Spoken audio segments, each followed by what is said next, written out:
Have యూఎస్ I'm doctor Rakesh Raja. నేను MBBS MS orthopaedics joint replacement fellowship చేశాను.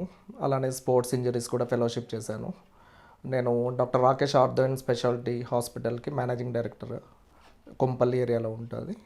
ఈరోజు నేను రుమటాయిడ్ ఆర్థరైటిస్ ఎందుకు ఇంపార్టెంట్ అంటే, మనలో చాలామంది కీళ్ళవాతం అంటే మల్టిపుల్ జాయింట్స్ అన్ని పెయిన్స్ వస్తాయి, డిఫార్మిటీస్ వస్తాయి, వేరే వేరే ఇబ్బందులు ఉంటాయి.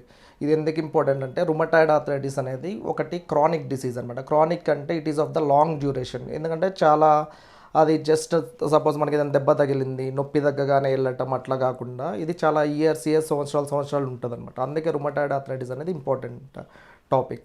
సో ఈరోజు మనం రుమటాయిడ్ ఆర్థరైటిస్ గురించి మాట్లాడదాం. రుమటాయిడ్ ఆర్థరైటిస్ అంటే ఇది క్రానిక్ కండిషన్ అనమాట. ఇది ఇన్ఫ్లమేటరీ ప్రాసెస్ అంటే ఏంటంటే, మన బాడీలో ఏ ఇన్సల్ట్ అయినా, ఏ డ్యామేజ్ అయినా మన బాడీని రిపేర్ చేస్తా మన బాడీ సెల్స్ ఇమ్యూన్ సిస్టమ్ అంటారు. ఆ ఇమ్యూన్ సిస్టమ్ ఏం చేస్తుందంటే, మన బాడీలో ఏదైతే డ్యామేజ్ ఉందో అది రిపేర్ చేయడానికి ట్రై చేస్తూ ఉంటాయి అనమాట.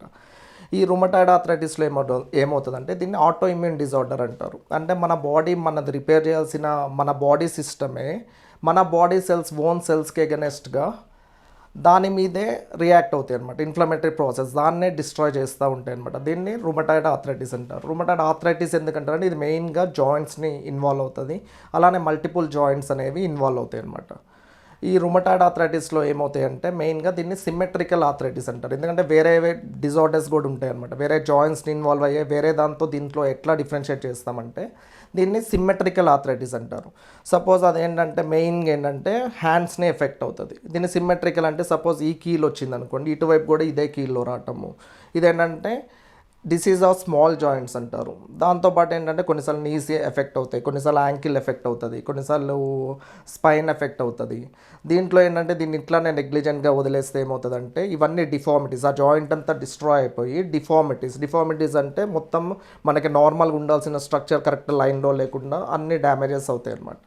దీంతోపాటు దీనిలో ఎక్స్ట్రా ఆర్టికులర్ మేనిఫెస్టేషన్స్ అంటారు. అంటే ఓన్లీ జాయింట్సే కాకుండా కొన్నిసార్లు లంగ్స్ ఎఫెక్ట్ అవుతాయి, కొన్నిసార్లు హార్ట్ ఎఫెక్ట్ అవుతాయి, కొన్నిసార్లు లివర్ ఎఫెక్ట్ అవుతుంది. సో దీనికి మల్టిపుల్ సిస్టమ్స్ ఇన్వాల్వ్ అవుతాయి అనమాట. సో రుమటాయిడ్ ఆర్థరైటిస్ అనే వాళ్ళు ఏంటంటే, ఎప్పుడైనా మీకు దీంట్లో టిపికల్ ఫీచర్స్ ఏముంటాయంటే, మార్నింగ్ లేవగానే కీళ్ళంతా పట్టేసినట్టు ఉంటాయి, లేదంటే ఏంటంటే బోన్స్ దగ్గర చిన్న చిన్న నాడ్యూల్స్ లాగా ఉంటాయి. ఇది మల్టిపుల్ జాయింట్స్ అంటే ఒకటేసారి ఎక్కువ జాయింట్స్ అంటే ఒకటేసారి మోర్ దెన్ 3 జాయింట్స్ ఇన్వాల్వ్ అవుతూ ఉంటాయి.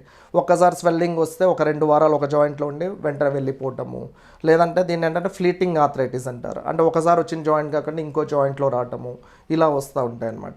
ఇది ఎందుకంటే ఈ డిసీజ్ని ముందే మనం కనిపెడితే ఏమవుతుందంటే, దీంట్లో డ్రగ్స్ ఉంటాయి, దాన్ని మోడిఫై చేస్తారు. డిసీజ్ ఏదైతే ప్రోగ్రెస్ ఉందో ఆ ప్రోగ్రెస్ని తగ్గించడానికి ఇనీషియల్ స్టేజ్లోనే చూస్తే అసలు డిసీజే ఆ జాయింట్ డిస్ట్రక్షన్ అవ్వకుండా కాపాడడానికి హెల్ప్ అవుతుంది అనమాట. సో ఎప్పుడైనా మీరు ఇలా ఇబ్బంది అయినప్పుడు, ఇలా టిపికల్ ఫీచర్స్ ఉన్నాయి, కంటిన్యూస్ మల్టిపుల్ జాయింట్స్ ఇన్వాల్వ్ అవుతుంది, ఉదయం లేవగానే కీళ్ళంతా పట్టేసినట్టు అవుతుంది, లేదంటే మనం అసలు పని చేయడానికి డైలీ యాక్టివిటీస్ ఇబ్బంది అవుతుంది, నడవడానికి రావట్లేదు, అలాంటప్పుడు మీ దగ్గరలో ఉన్న ఆర్థోపెడిక్ సర్జన్ కానీ లేదంటే రుమటాలజిస్ట్ని కానీ కన్సల్ట్ అయితే వాళ్ళు దానికి తగ్గట్టు ఎర్లీగా డయాగ్నోస్ చేసి దానికి సంబంధించిన డ్రగ్స్ ఇస్తారనమాట.